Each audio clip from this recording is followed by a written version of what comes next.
मैं कुछ ट्वीट आपको पढ़कर सुना देता हूं। सुषमा स्वराज ने कहा कि we are grateful to mister Harish Salve for presenting the Indian case so effectively.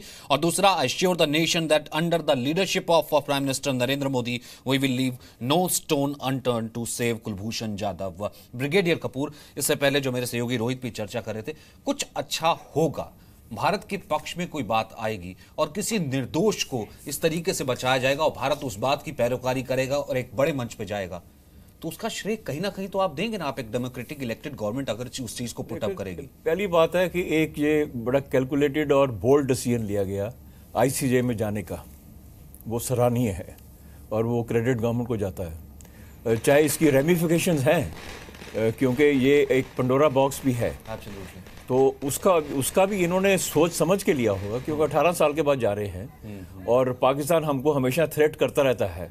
अगर वो इंडस वाटर ट्रीटी है कि अगर आपने पानी रोका तो हम आईसीजे में जाएंगे, तो वो चीज़ करता रहे। बट इन्होंने ये सब चीज़ों को मद्देनजर रखते हुए इन्होंने ऐसा फैसला लिया है, तो वो उसके लिए प्रशंसा करनी चाहिए। और खास करके मैं अब जो मेन क्रेडिट दूंगा साल्वे जी को, जिस तरह से हर एक पहलू के ऊपर डिटेल के अंदर, मतलब इसमें तो क्लीन स्वीप कहते हैं जो है, इसमें क्लीन स्वीप हुआ है। जो दलीलें हमने रखी हैं 100% यूनैनिमसली, जो नोट करने वाली चीज है यूनैनिमसली 11 के 11। शुरू में मेरे को कुछ हमें इंडिकेशन मिल रही थी शायद 1-2 जजेस नहीं होंगे। आई वाज सरप्राइज्ड कि जस्ट टू सी कि यूनैनिमस जो डिसीजन हुआ है, दैट मींस कितना सॉलिड केस था हमारा। और इसी को कनेक्ट करते हुए कपूर साहब, ये पॉइंट छूट जाएगा ब्रिगेडियर कपूर, मैं डिप्लोमेटिकली उसे पूछना चाहूंगा मल्होत्रा साहब आपसे।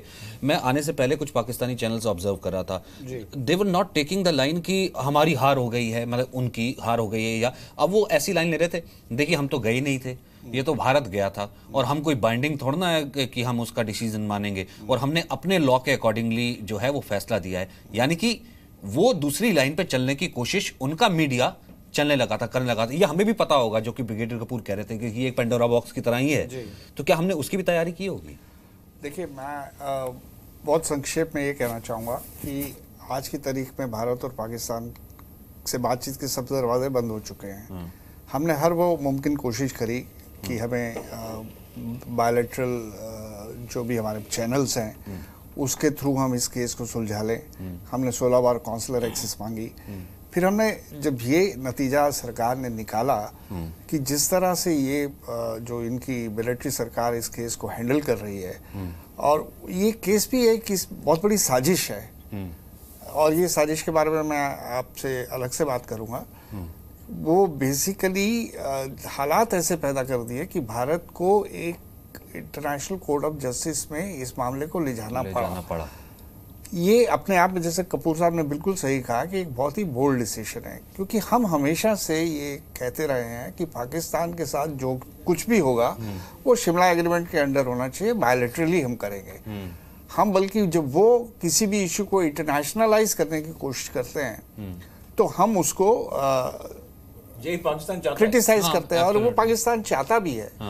तो कुछ लोगों ने ये भी कहा था कि हमने पाकिस्तान के हाथ में एक ऑन ए प्लेटर उनको ये अपॉर्चुनिटी दे दी है आने वाले समय में। लेकिन जैसा कि मैंने कहा कि सवाल एक इंसान की जिंदगी और मौत का था, वो भी निर्दोष, सवाल एक मतलब प्रिंसिपल्स का था। तो ऐसे में सरकार ने जो ये डिसीजन लिया, तो मुझे लगता है कि एक इसमें तो कोई दो राय है ही नहीं है कि क्रेडिट उन्हें मिलना ही चाहिए।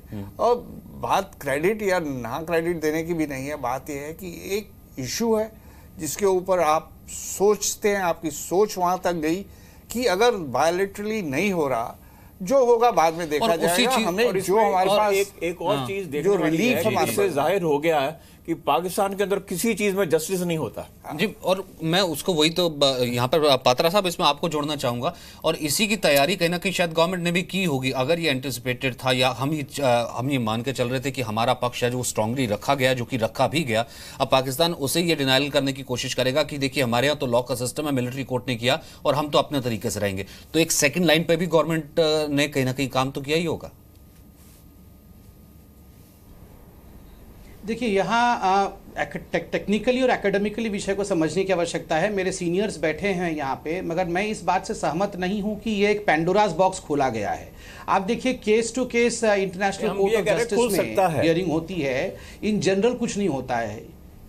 हाँ, इसमें क्या है देखिए, ये जो पर्टिकुलर केस हुआ है, ये जो इंटरनेशनल कोर्ट ऑफ जस्टिस में कुलभूषण जाधव के केस को लेकर गए हैं, उसमें हमने क्या इन्वोक किया है? उसमें हमने इन्वोक किया है article 36 para 1 of Vienna convention. एक तो ये इन्वोक किया है, दूसरा इन्वोक किया है हमने article 1 of the optional protocol concerning compulsory settlement of dispute 1963। ये दो क्लॉज इन्वोक करके हम इंटरनेशनल कोर्ट ऑफ जस्टिस में गए हैं। जो लोग सोचते हैं कि कश्मीर का इशू भी चला जाएगा इंटरनेशनल कोर्ट में, बाकी इश्यूज भी चले जाएंगे, नहीं। कश्मीर का इशू वियना प्रोटोकॉल या इस किसी प्रोटोकॉल के अंतर्गत नहीं आता है। वो हिंदुस्तान और पाकिस्तान के बीच में बायलैटरल मसौदा है और शिमला एग्रीमेंट के अंतर्गत आता है, इसलिए कश्मीर का मसला इंटरनेशनल कोर्ट ऑफ जस्टिस में नहीं जा सकता है। नंबर 2, आप देखिए इस पूरे प्रक्रिया में 3 हमारे डिमांड्स थे। डिमांड नंबर 1 था जो हरीश साल्वे जी ने रखा था कि ये मैटर बहुत ग्रेव है, बहुत खतरनाक है और बहुत अर्जेंट है, इसलिए इसमें अर्जेंसी नंबर 1 है। आप तुरंत जो इंडिकेशन ऑफ प्रोविजनल मेजर्स अंग्रेजी में है उसको हिंदी में अनुवादित करेंगे तो फांसी को रोक लगाइए, तुरंत करिए। आपकी सारी बात मैं मानता हूं, ये बिल्कुल ठीक है, ये आर्गुमेंट हमने सुना, ये बिल्कुल ठीक है और इसी पॉइंट पे बात हुई, ये भारत की बहुत बड़ी जीत है। पर मैं तो उस नोटोरियस की बात कर रहा हूं ना, जो कि दूसरा पक्ष है, जो कि ये कह रहा है कि हम तो इसकी बाइंडिंग थोड़ा ना भारत लेकर के गया था, हम अगर नहीं, अगर वो ये लाइन लेने की कोशिश करता तो मैं उस सूरत की बात कर रहा हूं। नहीं, इस पे तो खुद इंटरनेशनल कोर्ट ऑफ जस्टिस का जो कंक्लूडिंग लाइन था उसको फॉलो करने की आवश्यकता है। उन्होंने कहा, जस्टिस अब्राहम जो कि प्रेसिडेंट है, उन्होंने कोर्ट में अपना पढ़ते हुए वर्डिक्ट कहा कि इट इज़ बाइंडिंग। अब जब खुद इंटरनेशनल कोर्ट ऑफ जस्टिस में कहा जा रहा है इट इज़ बाइंडिंग और ये जुरिस्डिक्शन में होने के कारण पाकिस्तान को इसको मानना ही पड़ेगा। नहीं मानने से कानूनन ये यूनाइटेड नेशन के पटल में चला जाएगा और स्वाभाविक है वहाँ वीटो पावर का इस्तेमाल करना पड़ता है, जो कि अपने आप में पूरे इंटरनेशनल कम्युनिटी को इन्वॉल्व होना पड़ेगा। तो एक तरह से पाकिस्तान पूरी तरह से एक्सपोज हो चुका है। अब यूनाइटेड नेशन जनरल काउंसिल में सिक्योरिटी काउंसिल में जाकर ये वीटो कराएगा, इतना तो पाकिस्तान नहीं कर सकता है, इससे पूरे विश्व में पाकिस्तान की छी हो जाएगी। खैर ये पॉइंट तो उठाया जा ही रहा है और मैं परवेज आलम से क्योंकि इसे और ज़्यादा अच्छे से समझूंगा, क्योंकि वहाँ पर भी कई एक्सपर्ट्स ऐसा कह रहे हैं कि अंतर्राष्ट्रीय बिरादरी में पाकिस्तान एक्सपोज हुआ है और लगातार पाकिस्तान कहता रहा था कि मैं इंटरनेशनल कोर्ट ऑफ जस्टिस में भारत के मैटर को लेकर के जाऊंगा, भारत लेकर के गया और हमारी कोई तैयारी नहीं थी, ये पाकिस्तान का कहना है।